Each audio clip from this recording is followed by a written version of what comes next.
제가 교회를 개척하고 우리 성지연 어머님이 오셨어요. 그때 진짜 참 어려운 지하에서 우리 초청잔치를 했습니다. 초청잔치를 우리 지금 가족들을. 그때 우리 어머님이 돈가스를 얼마나 맛있게 했는지 지금도 기억이 납니다. 저는 그럴 때를 잊지를 못해요. 그때 기쁨으로 저희 교회를 섬겨주셨거든요. 여러 모양으로 섬겨주시고 또 기도했던 그 기억이 생각납니다. 아마 지금까지도 그런 돈가스를 못 먹는 것 같아요. 제가 아무리 맛있는 돈가스를 먹어도 그때가 가장 이렇게 너무나 맛있었고, 또 우리 그때 그 전도 집회 때 먹었던 그 음식이 지금도 기억합니다. 그 수고 헌신을 주님은 기억하실 것입니다. 또 한 분 한 분들의, 또 우리 어머님들의 수고와 헌신들, 또 가정에 대한 수고와 헌신들을 주님은 기억하시고 반드시 가장 좋은 길로 인도할 줄 믿습니다. 제가 말씀 중에 생각이 난 말씀이 있어서 잠언서 31장 10절 28 잠언서 31장 28절에 30절 말씀 한번 갑자기 제가 생각이 나가지고 한번 보겠습니다. 잠언서 31장 28절에서 30절 말씀입니다. 잠언서 31장 30절로 31절. 31장 28절에서 28절에서 30절. 그의 자식들은 이런 31장 10절 말씀 한번 읽어 주시겠어요? 31장 10절 말씀. 누가 현숙한 여인을 찾아 얻겠느냐? 그의 값은 진주보다 더하니라. 누가 현숙한, 다시 한번 읽어 주세요. 누가 현숙한 여인을 찾아 얻겠느냐? 그의 값은 진주보다 더하니라. 그의 값은 진주보다 더하대요. 자, 28절에서 30절. 이 현숙한 여인이 될 때 28절 한번 읽어 주세요. 28절. 그의 자식들은 일어나 감사하며 그의 자식들은 일어나 감사하며 감사한대요. 그의 남편은 자식들이 이런 거죠. 어머님 가장 힘든 때 얼마나 인생이 살기 힘들겠어요. 제가 우리 유경자 어머님의 인생을 보니까 참 아버님이 세상의 주를 너무 좋아하셨더라고요. 제가 간증 들었잖아요. 그 특공 뭐죠? 하여튼 간첩 잡으신 분 아닙니까? 얼마나 그러면 그 인생이 그 불같을 것 같아요. 근데 그 남편을 섬기고 자녀들을 섬기고 포기하지 않고 그 가정을 세운다는 것이요, 굉장히 축복입니다. 그때 자녀들은요, 일어나 감사해요. 어머님, 저희를 끝까지 포기하지 않고 키워주셔서 감사합니다. 자식들이 그걸 몰라. 자기들을 힘으로 산 것처럼 생각하는 거예요. 근데 복음이 내 안에 들어오면 모든 삶을 해석합니다. 인생에 어려움이 찾아오고 고난이 찾아오고 이런 말을 하잖아요. 왜 도대체 하나님이 나에게 이런 고난을 주시고, 하나님 나를 사랑하시고 선하신 분이라면 나를 선하게 인도해야지, 나를 왜 이렇게 힘들게 하고 절망케 하고 억울하게 하고 낙담을 이렇게 하고 내 인생이 손해보는 것 같고, 이런 이야기를 듣게 됩니다, 가끔. 근데 이 말 앞에 어느 누구도 어떻게 말할 수가 없어요. 방법은 딱 한 가지입니다. 믿으며 온전케 하신 예수께 집중하셔야 돼요. 그러면 각자 하나님께서 그 인생을 해석해 줍니다. 어느 누구도 해석 못합니다. 하나님의 삶의 가정의 삶은요, 어느 누구도 어떤 말을 함부로 수가 없는 거예요. 내가 이렇게 가정이 회복되었으니 너도 이렇게 해봐, 그것도요 절대 맞는 말 아닙니다. 하나님이 각자에게 주시는 가정의 아픔이 있고 눈물이 있어요. 그것을 어느 누가 위로하겠습니까? 어느 누가 그것을 공감할 수 있겠냐고요. 근데 이 방법은 딱 한 가지입니다. 바로 이 모든 일을 채우려 하신 예수님께 나의 눈을 고정하는 거예요. 그러면 각자 성령님을 통하여 나의 인생을 주님이 해석해 줍니다. 아, 내가 왜 그때 그 인생을 살았는지. 그때야만이요, 상처가 없습니다. 저도 상처를 받으면 받을 수 있죠.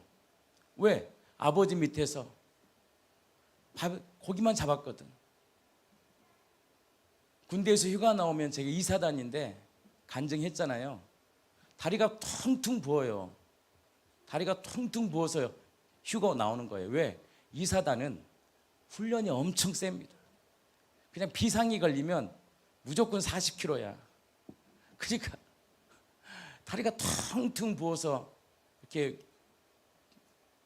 집에 휴가를 나오면 보통 가정들은 요즘 얼마나 짜장면도 먹이고 수고했다고 힘도 주잖아요. 저는 군대 3년, 2년 6개월인가요? 한 번도 쉬어본 적이 없습니다. 밥을 같이 엄마랑 아버지랑 회식해 본 적 없어요. 집에만 가면 아버지 일만 했습니다. 언제까지? 가는 날부터 그날 밤 하루는 재워.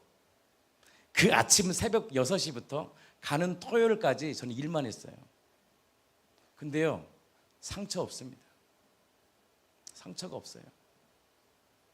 그럼 뭐 일하면 아버지가 뭐 잘해줄 것 같아요. 엄청 혼내요. 또 일 못한다고. 그래서 한 번 딱 제가 아버지한테 소리를 질렀어요. 속으로. 우리는 또 양반 집안이기 때문에 아버지를 함부로 대하자. 이거 참 배우는 것이 되게 중요해요. 뭘 배웠냐가 되게 중요하더라고. 속으로 훅. 그래도요, 함부로 대하지 않아요.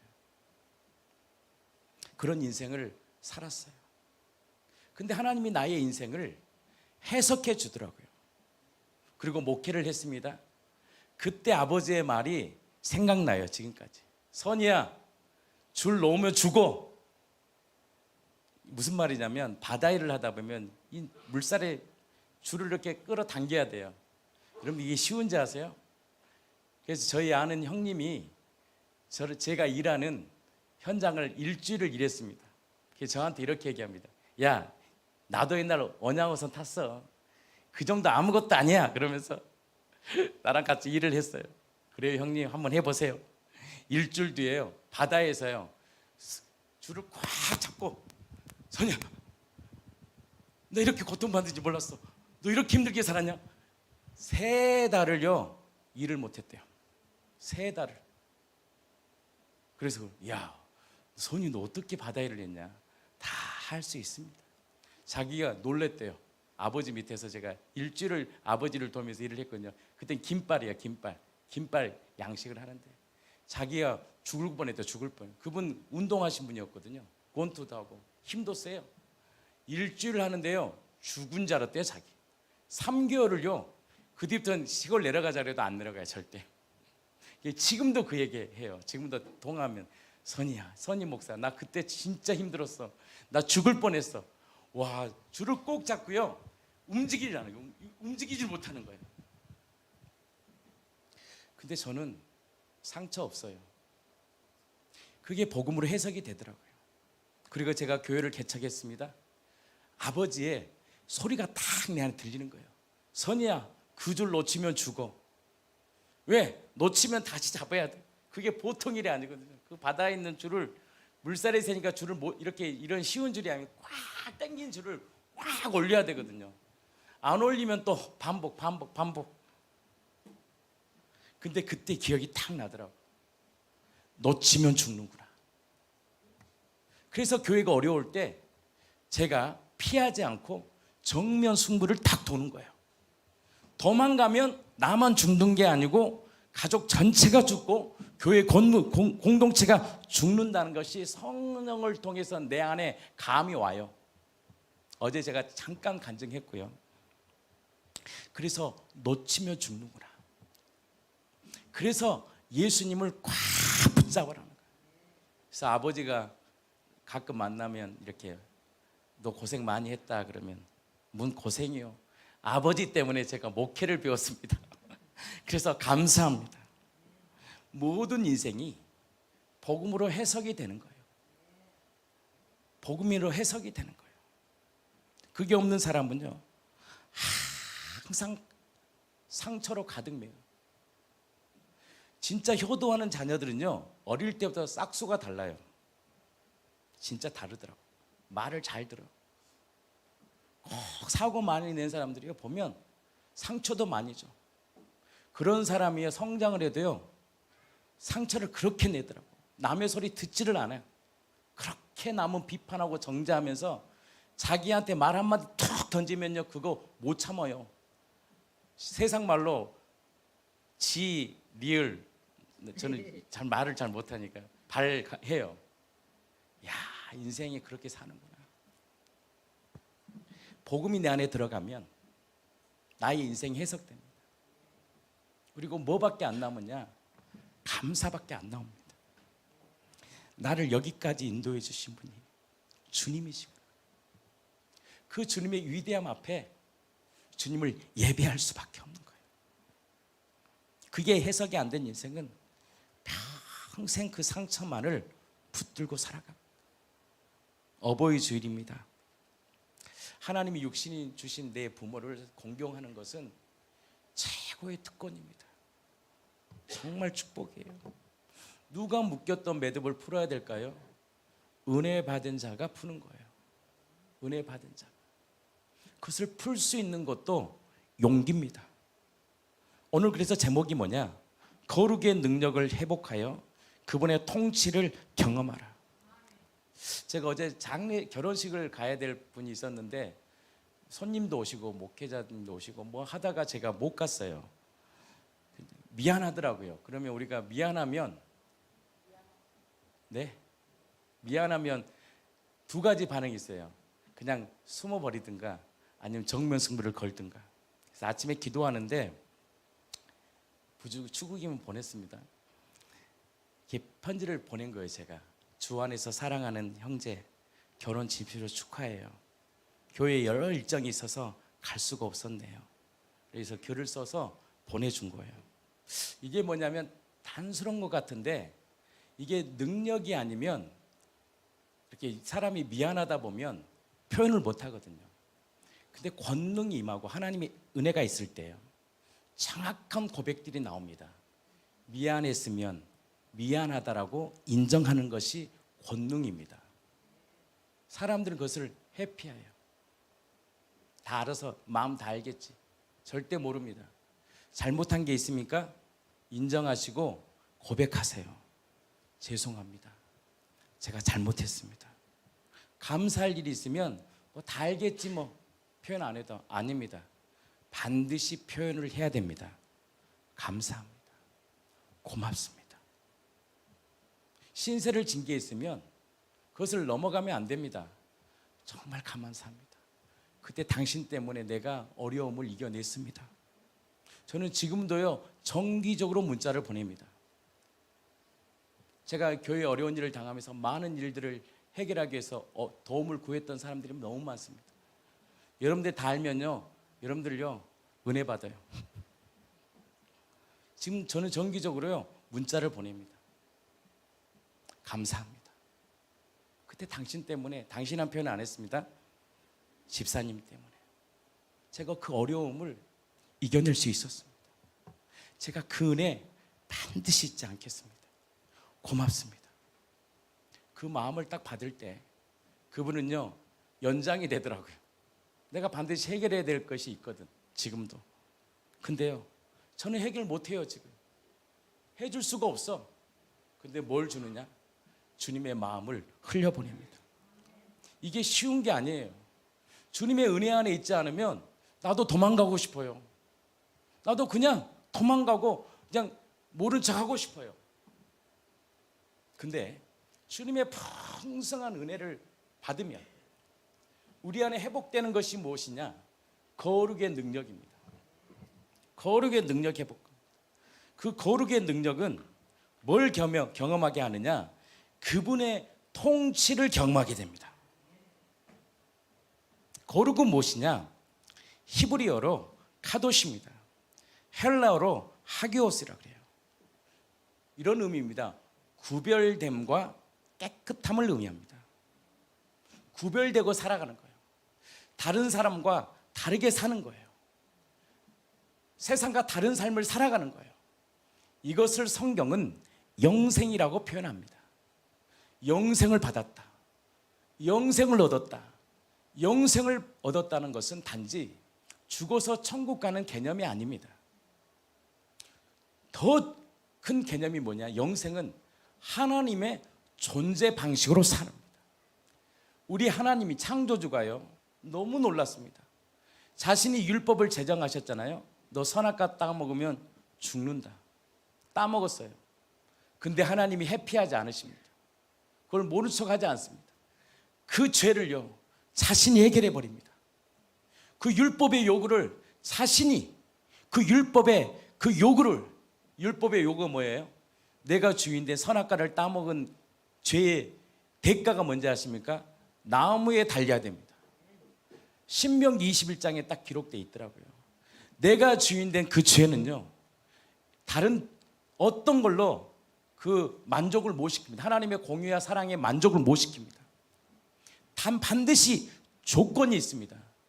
바로 무엇으로 이 문제가 해결되느냐? 나무에 달려야 됩니다. 그래서 예수님이 이 땅에 오셔서, 창조주가 이 땅에 사람으로 오셔서 그 율법의 요구를 이루신 겁니다. 십자가로. 우리 주님이 창조주가요, 정면 승부를 건 거예요. 회피하지 않은 거예요. 우리가 가정을 꾸립니다. 왜 가정이 깨어진지 아십니까? 남편이 남편의 역할을 못해서 그럽니다. 남편이 남편의 역할을 해야죠. 남편의 역할은 다른 거 아니에요. 먹여 살려야 돼요. 먹일 살릴 자신이 없으면 정리하는 게 나아요. 제가 아는 분이 그랬어요. 은혜를 딱 봤더니 가정사를 다 내버렸네. 그러면 가정이 움직입니까? 먹고 살아야 되는데 회피해버리는 거야. 그게 자기는 신앙이라고 생각해. 기도원에서 내려오질 않아. 누구만 좋으냐? 자기만 좋아. 자연인처럼. 자연인으로 산 사람은요, 본인만 좋대요. 본인만 행복하대. 저 푸른 산에서 그림 같은 집을, 초막집 하나 짓고 행복하게 사는 거예요. 그래서 제가 그분한테 그랬어요. 형님, 나중에 하나님 물질을 주시면 그 물질 꼭 부인한테 갖다 주세요. 그리고 이렇게 말하세요. 여보, 미안해. 내가 그때 함께하지 못했어. 그러면 두 가지 반응이 올 겁니다. 어떻게 될지는 모르겠어요. 그러나 치유는 받을 겁니다. 그 생각을 못 하는 거예요. 무조건 자기가 잘못했다고 생각하는 거예요. 저 사람, 상대방. 그렇지 않아요. 남편은요, 남편의 역할을 해야 돼요. 먹여야 돼요. 살릴 자신 없으면 결혼하지 마요. 왜 살려요?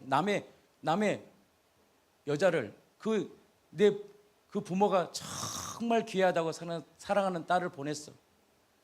왜 딸을 보냈겠냐? 왜 장모님들이 사위한테 잘하는지 알아요? 내 딸 잘해달라고 잘해주는 거예요. 이뻐서 잘해준지 아십니까? 근데 웃으세요. 근데 분노가 많아. 매일 분노해. 여러분, 청년들이요, 그 문제 해결하고 결혼하세요. 하나님 앞에 여러분들 얼마나 복 받았습니까? 왜 사랑하는 여자한테 그 분노를 내질릅니까? 자기 기분 나쁘다고. 그러니까 뭐가 깨지는 거예요? 하나님의 나라가 깨지는 거예요. 그래서 하나님이 성령으로 거듭난 우리들에게 하나님은 요구하십니다. 뭐라고 요구하느냐? 너 거룩해야 돼. 거룩은 단지 성경책 많이 보고 하루 종일 말씀 보고 기도하는 거, 그것도 물론 중요하겠죠. 거룩은 구별된 삶을 사는 것이 거룩입니다. 깨끗한 삶을 사는 것이 거룩입니다. 하나님 우리에게 지금도 요구합니다. 거룩하다. 내가 거룩하니 너희도 거룩한 삶을 살기를 원하십니다. 거룩은 단지 영적인 어떤 성경을 많이 읽고 기도를 많이 하고 교회를 매일 오는 게 거룩 아닙니다. 여러분. 어떤 사람은요, 이런 사람도 있어요. 교회가 피난처인 사람도 있어요. 싫으니까 집에 있으면. 교회로 피신하는 거예요. 교회에서 그냥 만족하는 거야. 그리고 비교해. 우리 목사님은 저렇게 따뜻하게 해주는데 우리 남편은 왜 저래? 살아봐요. 다 똑같아요. 비교해. 영적 간음을 하는 거예요. 사랑하는 성도 여러분, 하나님이 여러분들의 가정에 지금 자녀를 주셨습니다. 그거 하나님이 주신 겁니다. 그것이 인정될 때 하나님은 하나님의 나라가 임합니다. 늘 불평과 불만으로 가득 찬 인생이에요. 그런 인생, 저주받은 우리 인생 가운데 예수님이 찾아오셔서 우리에게 진짜 놀라운 복음을 주셨습니다. 기쁜 소식. 그게 뭐냐? 새 생명의 삶입니다. 거룩의 시작은 뭐에서 시작하느냐? 믿음에서 시작되는데 어떤 믿음을 소유하는 믿음이냐? 바로 죽은 자 가운데 살아나신 그 살리신 믿음을 소유할 때 우리는 거룩의 초대에 시작에 그 거룩의 초대에 이제 출발점을 갖게 됩니다. 그래서 예수님이 니고데모에게 너 거듭나야 돼라고 얘기하는 거예요. 니고데모는 이해를 못하는 거예요. 그들은 거듭나라는 뜻을 알거든요. 우리는 거듭났다는 말을 진짜 이해를 못합니다. 거듭남이 뭐지? 그 뭐냐면 새로운 출생을 얘기합니다. 다시 태어난다는 것을 의미하는 거예요. 그럼 어떻게 거듭나야 됩니까?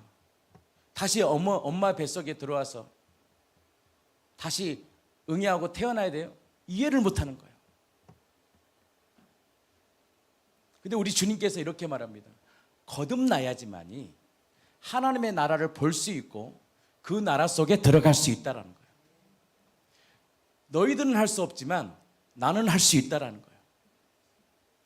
그 거듭남이 뭐냐? 바로 예수님의 죽으심과 부활이 거듭남입니다. 예수님의 죽으심과 부활을 통해서 우리에게 거듭남의 비밀을 열어주신 겁니다. 그 거듭남은 다른 게 아닙니다.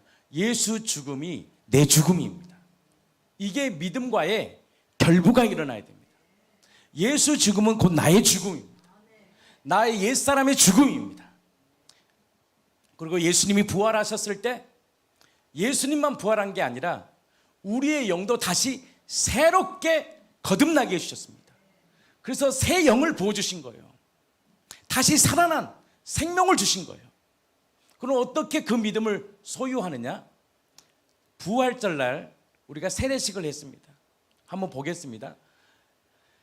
바로 회개하고 정말 예수님을 마음의 주인으로 모시고 정말 성령을 통해 모실 때 우리 안에 일어나는 놀라운 복이 뭐냐? 거듭남이라는 복을 주십니다. 다시 태어나는 거예요. 나는 죽고 예수님으로 다시 거듭난 그 생명을 주시고 거기서 끝나는 게 아니에요. 그때부터 하나님께서 새로운 생명의 삶으로 우리를 초대하십니다. 상우가 그날 고백을 했다 할지라도 얘는 아직 어려요. 뭐의 구원을 받아야 되냐? 혼의 거듭남이 끊임없이 일어나야 돼요. 그러나 하나님께서 뭘 기억하느냐? 바로 상우의, 현서의 그 고백을 기억하는 거예요. 그건 진리니까.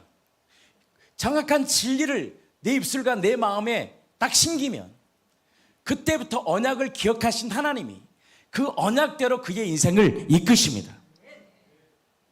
그래서 진리가 너무 중요한 거예요. 그래서 진리가 우리를 자유케 하는 거예요. 그래서 우리 용현 아버님, 우리 용현 형제, 용현이 안 왔지. 지금 어디 간 거예요?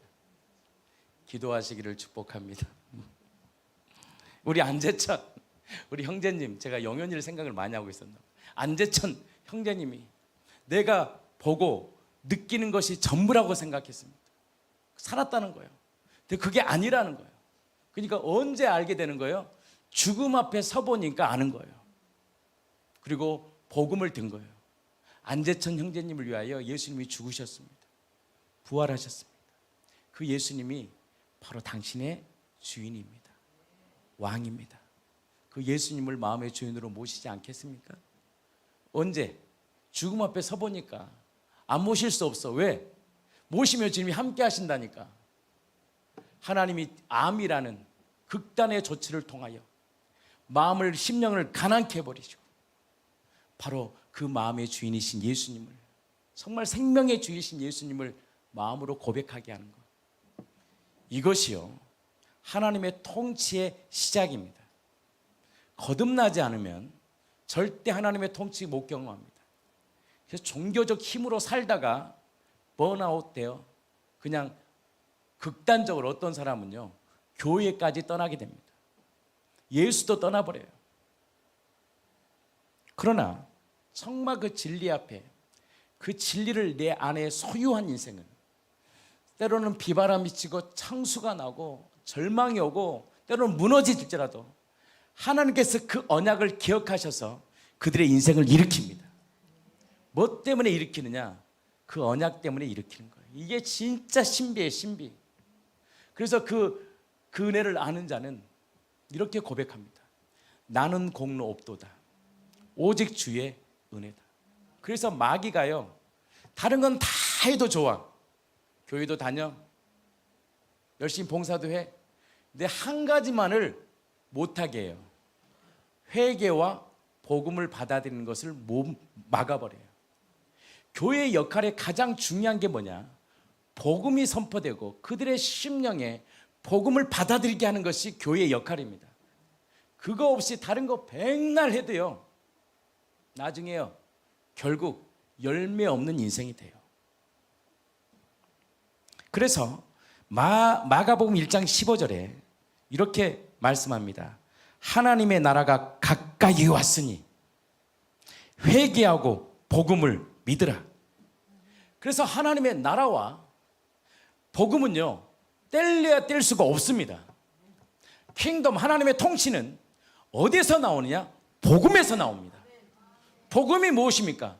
성경대로 죽으시고 성경대로 부활하신 그 예수가 네 가정과 너의 삶에, 네 마음에 참 왕이요 주인이다. 이 사실 앞에, 이 진리 앞에 인정하고 내가 주인된 그 죄, 믿지 않는 그 죄 회개하고 주님을 마음의 주인으로 다 모십니다. 그러면 그때부터 어떤 통치가 임하느냐? 하늘의 통치가 임합니다. 하나님의 통치가 임해요. 로마서 14장 17절은 우리에게 말씀합니다. 하나님의 나라는 먹고 마시는 것이 아니다. 하나님의 나라는 먹고 마시는 것이 아니라, 육적인 것이 아니다. 오직 성령 안에서 의와 평강과 희락이다. 의는 뭐냐? 더 정확히 말하면 성령의 법 안에 살아가는 거예요. 여러분들, 우리는 율법을요 이룰 수 없어요. 율법을 이루려고 하면요 죽어요. 여러분, 죄를 막 이기려고 막 육신의 정욕을 이기려고 허벅지를 막 찌른다고 되는 게 아니에요. 더 힘들어. 막 죄가 더 나한테 더 꿈틀거려요. 하지 말라 그러면 다 하고 싶어. 인간은 무엇이 나를 통치해야 되냐? 성령의 법이 통치해야 돼요. 제 안에 성령의 법이 임한 거예요. 어떤 법이라고 했어요? 제가 딴짓하면 우리 공동체가 죽는 거라는 것을 성령을 통해서 그 법이 내 심령이 딱 심겨져 버려요. 그 법이 딱 심겨질 때 여러 가지 중에 하나예요. 그것이 심겨질 때 내 하나 무너지면, 가정에 파수꾼들이 있어요. 가정을 일으키는 그 한 사람이 무너지면요 가정이 다 쑥대밭이 되는 거예요. 그래서 엄마의 역할이 그렇게 중요한 거예요. 엄마의 역할이. 한 사람이 무너지고 그냥 포기해버리면 나만 수치당하고 나만 조롱당하고 나만 고통받는 게 아니라 내 자녀까지도 비참한 인생을 살아버려요. 그런 우리들에게 주님이 회개하고 복음을 받아들이는 우리들에게 뭘 주시냐? 성령의 법이 우리의 인생을 이끄십니다. 그 성령의 법이 나를요 계속 이끌어가는 거예요. 그 성령의 법 아래 있는 자에게 주는 최고의 복이 무엇이냐? 평강과 희락이에요. 평강과 희락을 주더라고. 기뻐요. 감사가 넘치고. 그리고 세상을 바라보는 눈이, 제가 그랬잖아요 어제도, 예를 들어서 당신 실망했다고, 여러분들요, 그 옛사람의 말입니다. 실망할 게 하나도 없어요. 나 보니까 실망했어. 현서 실망했어. 왜 나보다 밥을 그렇게 많이 먹어? 실망했어.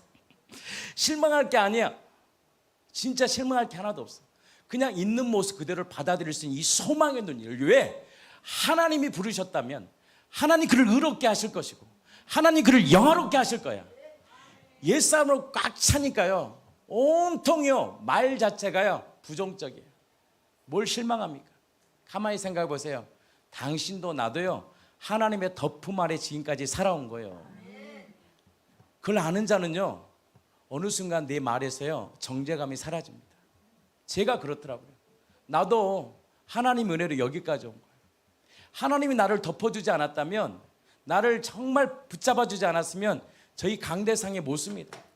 그리고 나의 모든 행적을 비디오에 녹화해서 여기에 틀어놓으면 저 그냥 죽어요. 하나님이요, 다 여러분들 못 듣게 길을 막아준 것뿐이에요. 못 보게 다 해준 거예요. 하나님이 만약에 정말 나를 수치를 드러냈다면 저 이 자리에서 강대상에서 저 설교 못해요. 하나님도 나를 덮어줬어요. 그래서 은혜의 깊이가 깊어지면 용서의 깊이가 깊어지더라고요. 진짜 은혜의 깊이가 깊어지면 깊어질수록 용납의 깊이도 깊어져요. 괜찮아요. 나도 다 실수했어요. 그런 나를 하나님이 다 지켜주시고 눈 감아주시고 보호해 주신 거예요. 제가 당신을 위해 기도할게요. 그 말 한마디는요, 하나님의 나라를 보게 되고 경험하게 되는 거예요. 그래서 하나님의 나라는 먹고 마시는 것이 아닙니다. 성령 안에서, 성령의 법 아래서 평강과 희락입니다. 그래서 저번주에 말씀 중에 골로새서 4장 6절은 이렇게 말씀합니다.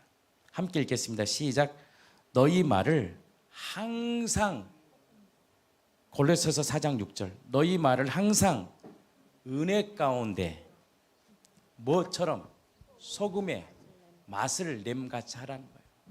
소금의 맛을 냄같이. 하나님의 나라는 큰 게 아닙니다. 작은 거 말부터래요. 말부터. 작은 말부터가 하나님의 나라의 통치가 이루어진 거예요. 우리 태연이가 저에게 스승의 날이라고 이렇게 그림을 한 장 그려서 저한테 가지고 왔어요. 이 안에 태연이가 아니고 태이지. 태연이가 지금 이걸 그리면 저희는 천재고 지금 큰일 나. 태연이는 지금 그럴 때가 아니야. 벌써 그러면 큰일 나요. 얘가. 우리 태이가 자라서 글을 읽고 말을 하다 보니까 이제 이렇게 자기 글씨를 쓴 것 같아요. 목사님 사랑해요. 하람, 주람, 이모, 사모님, 예수님이랑 같이 놀러 오세요. 사모님, 태은이 목사님, 십자가. 제가 서로 한 10분 정도를 봤거든요. 제 붙여놓고 다 봤어요. 그래서 하나님의 나라가 다 있더라고요. 뭐가 있어요? 첫 번째, 의가 있잖아요. 의. 예수를 믿는 아이들도 다 이런 거 표현합니다. 할머니, 할아버지 사랑해요. 건강하세요. 근데 그건 거기까지야. 이 그림에는 뭐가 있어요? 십자가가 있고, 뭐가 있어요? 사랑이 있고. 어린아이가 그 바쁜 시간, 얼마나 밖에서 태희가 인생이 얼마나 바빠요. 어린아이들이 자기의 시간을 내어서 이렇게 예쁜 그림을 그려서 편지를 썼어요. 그때 나는 또 우리 공동체는 뭘 누리냐? 의 안에서 희락과 기쁨을 경험하게 되는 거예요. 이 나라를 주신 분이 누구냐? 예수님이죠. 그 예수님이 이 가정에 이 은혜를 주신 거예요. 하나님의 나라는 단지 말이 아닙니다. 능력입니다. 근데 그 능력이 어디에서 나온다고요? 어디에서 나온다고요? 복음에서 나옵니다. 복음은 뭐냐? 회개하고 예수님을 내 마음의 주인으로 모시는 거예요. 그 복음은 우리의 인생을 경영합니다. 그리고 그 복음이 하나님의 통치를 경험하게 됩니다. 저는 이렇게 연합회 일을 하고 제가 머리가 잘 돌아가잖아요. 그래도 누구보다 항상 뭘 이렇게 드려도요 제 이름으로 주지 않습니다. 예를 들어서 그런 거예요. 이렇게 이제 사례비를 어떤 강사님들 드리면 제가 이렇게 말을 합니다. 목사님, 우리 연합회 회장님께서 꼭 전달하라고 했습니다. 아니, 안 줘도 되는데. 아닙니다. 꼭 드리기로 원했습니다. 감사합니다. 귀한 축사해 주셔서 감사합니다. 예를 들어서 감사합니다. 귀한 말씀 전해 주셔서 감사합니다. 그리고 누구를 높이냐? 회장님을 높여줍니다. 그분은 다 알아요. 제가 한지. 근데 그곳에서 뭐가 임하느냐? 하나님의 나라가 임합니다. 의와 희락과 평강의 은혜가 임합니다. 사람들은 근데 자신을 드러내고 싶은 거예요. 내가 한 것처럼, 내 힘으로 하는 것처럼. 아니거든. 내가 오늘 살아온 모든 것들이 다 주님의 은혜거든요. 주님의 은혜로 살아갔던 사람들은 열매가 다릅니다. 예배가 끝나고도요, 집에 가면 기쁨이 일어나니까요, 쓰레기를 청소합니다. 설거지를 해놔요. 그리고 자기 자녀들의 밥을 먹입니다. 힘들었지 주람아, 맛있는 밥 내가 해줄게. 왜? 은혜가 살게 하는 거예요. 근데 가인의 예배는요, 끝나면 살인이 저리로 눌리고 아프고 힘들고, 그러니까 그 나라를 자녀들도 못 보는 거예요. 그러니 어떻게 하나님의 나라가 임하겠습니까? 나는 이 거룩의 능력이 우리 공동체 회복되기를 원합니다. 거룩은 구별된 삶입니다. 세상과 다른 존재 방식으로 사는 것이 거룩의 능력입니다. 이 거룩의 능력의 시작은 뭐라 그랬어요? 복음인데, 어떤 복음이냐? 살리신 것을 내 마음에 믿는 믿음입니다. 왜 살리신 것이 중요하냐? 주님이 살아나실 때 우리의 생명도 다시 새롭게 거듭났기 때문에 그 거듭난 생명의 성령이 새로운 삶을 조명시켜줍니다. 그래서 다시 거듭나야 됩니다. 근데 우리의 힘으로 거듭날 수 없습니다. 어떻게 거듭나야 됩니까? 목사님, 어떻게 거듭나야 돼요? 거듭남은 이겁니다. 믿는 겁니다. 뭘 믿어요? 그분의 살아나심을 믿는 겁니다. 그분의 살아나심을 믿는 건 다시 그분의 살아나심을 믿는 게 아니라 나도 예수와 함께 다시 태어났구나, 이거예요. 이것을 받아들일 때 성령께서 그의 인생을요 이끌어 가십니다.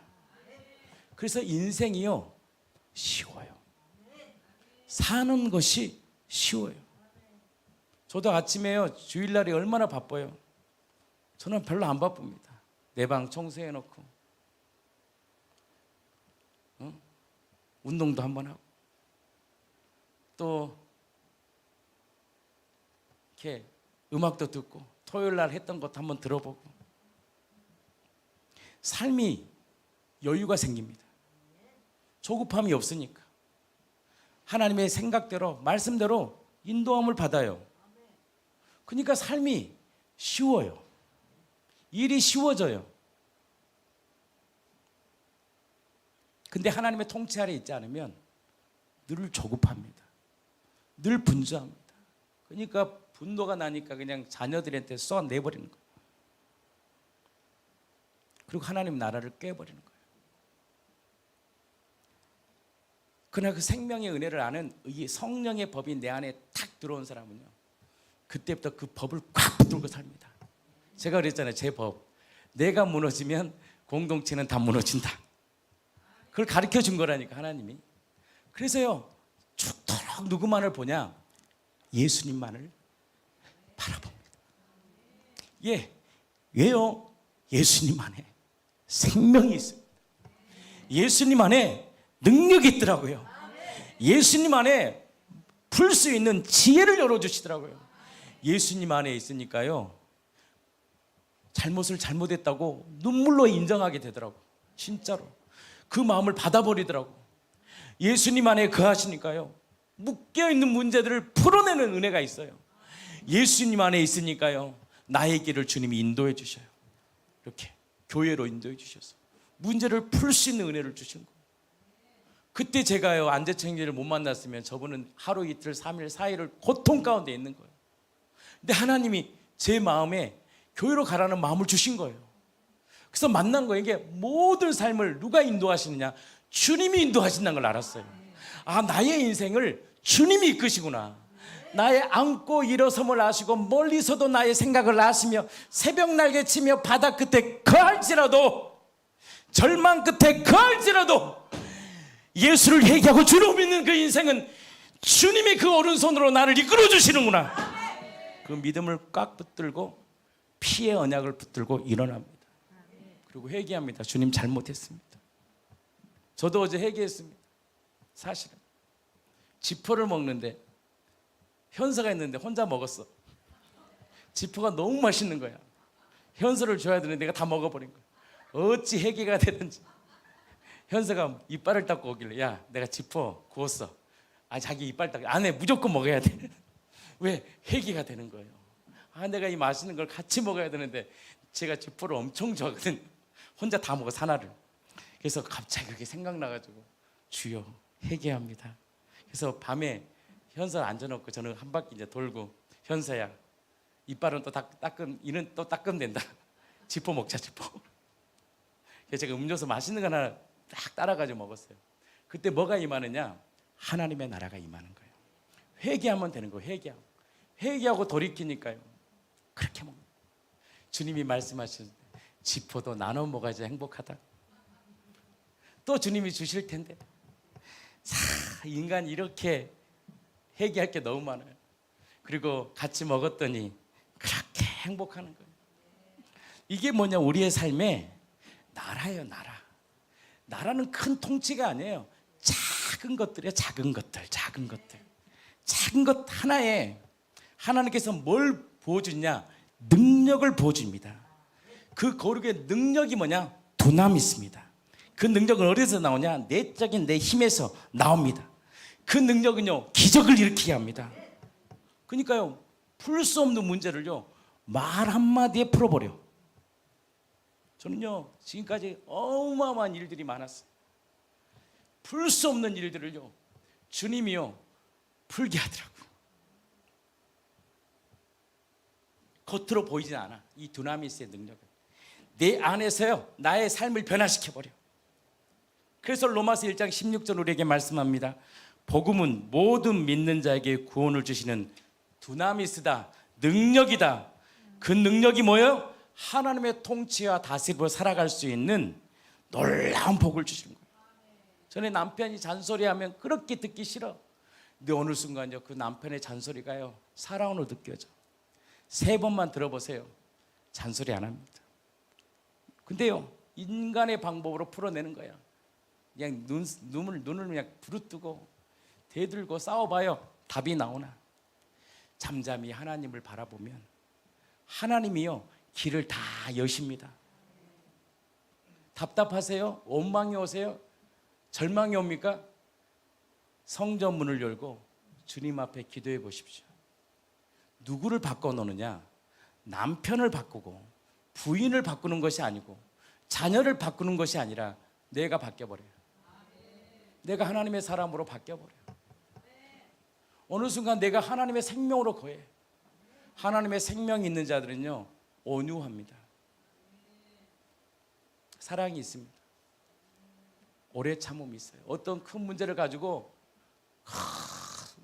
그걸 막 설레발 치면서 뭐 어떻게, 그렇지 않습니다. 잠잠히 주님을 바라봅니다. 그리고 주님이 무엇을 원하신지를 기도하게 됩니다.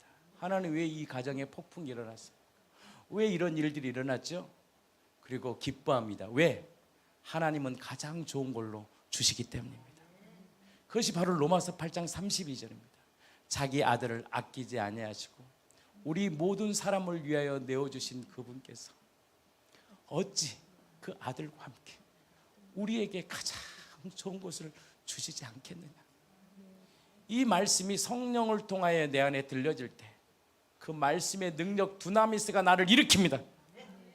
그래, 사망의 음침한 골짜기를 다닐지라도 해를 두려워하지 않을 것은 주님이 나와 함께 하심이지. 그 믿음이 나를 일으킵니다. 그 능력으로 고백합니다. 잘못했습니다. 죄송합니다. 감사합니다. 꼭 그의 은혜 잊지 않겠습니다. 이 놀라운 언어가 내 입에서 터져 나옵니다. 하나님께서 그 예배를 받으시고 흠양하시고 그곳에 뭘 임하게 하느냐? 하나님의 나라가 임하게 하는 것입니다. 그러나 하나님을 떠나 도망가면요, 개고생합니다. 우리 지체 중에 그런 분이 있어요.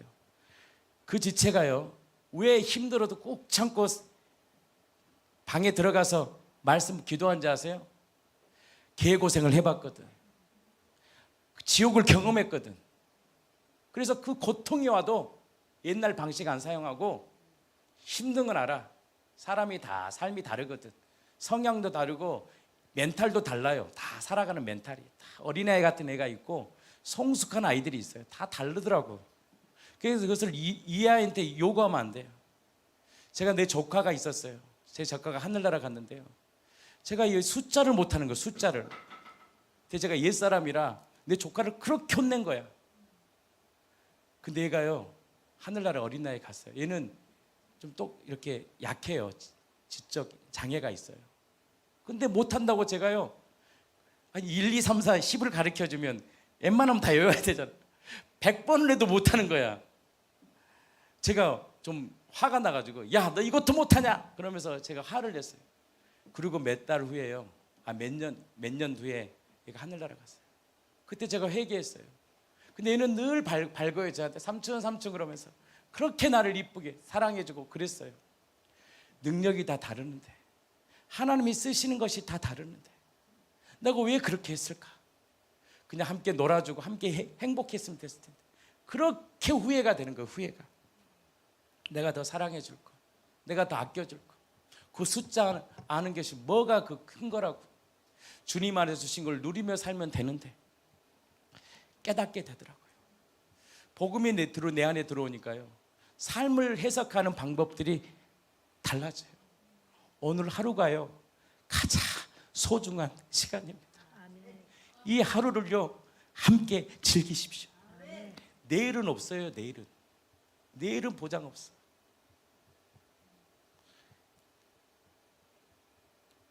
오늘 주신 하루, 하나님이 주신 그 생명을 누리는, 저는 저와 여러분들의 인생이 되기를 축복합니다. 그래서 제가 목회를 하면서 깨닫는 게 있어요. 목회는 사랑이구나. 사랑해 주는 거예요. 있는 모습 그대로 사랑하는 거예요. 근데 그 사랑은 내 힘으로 나오지 않습니다. 주님의 권능 안에 있을 때만 나와요. 주님의 거룩함 가운데만 있을 때만 나와요. 주님을 떠나 내 육신으로 살면요, 늘 조급하고 분노가 있고 시기 질투로 가득 차요. 근데 주님의 거룩한 은혜 안에 있으면요, 모든 것이 용납돼요. 이해가 돼요. 사랑과 희락과 화평과 참음과 자비와 양성과 충성과 온유와 절제가 임해요. 그가 가는 곳마다 무엇이 임하느냐? 하나님의 나라가 임해요. 그러한 자를 주님은 뭐라고 우리에게 말씀하느냐? 하나님의 아들들이라고 말씀하십니다. 그 하나님의 아들들을 지금 이 땅은 찾고 있어요. 나는 저와 여러분들이 그 거룩의 능력을 회복하여 바로 하나님의 주고 싶은 그 통치와 다스림을 매일 삶 가운데 누리는 복의 사람이 되기를 축복합니다. 노래 있잖아요. 내가 먼저 손 내밀지 못하고 그러면 이제 막 음악을 틀어줄 것 같아. 이렇게 피아노를 내가 먼저 용서하지 못하고 내가 먼저 웃음 주지 못했네. 그러면 누가 카톡에 하나 올려줄 거야. 나는 어째 사람인가. 근데 뭐예요? 오 강교한 나의 입술이요. 얼마나 감사해요. 오늘 이렇게 예배할 수 있는 게 감사해요. 내 자녀가 함께 이렇게 할 수 있다는 게 감사해요. 좀 숫자 모르면 어때? 저는 지금도 숫자를 모릅니다. 진짜 숫자가 엄청 약해요. 고쌤 잘 못해요. 지금 숫자 모르면 못합니까? 공부 좀 못하면 어떡합니까? 하나님 아래서 누리고 살면 되지. 그런다고 행복합니까? 하나님이 주신 것들을 누리며 살면 되지. 하루 주신 것에 감사하고 기뻐하고 작은 일에도 감사하고 고맙다고 표현하고 당신이 있어서 행복합니다. 난 네가 있어서 참 행복해. 이게 바로 하나님이 주신 거듭난 자에게 주시는 존재 방식이에요. 난 여러분들이 있어서 행복합니다. 그 나라를 누리며 살기를 원합니다.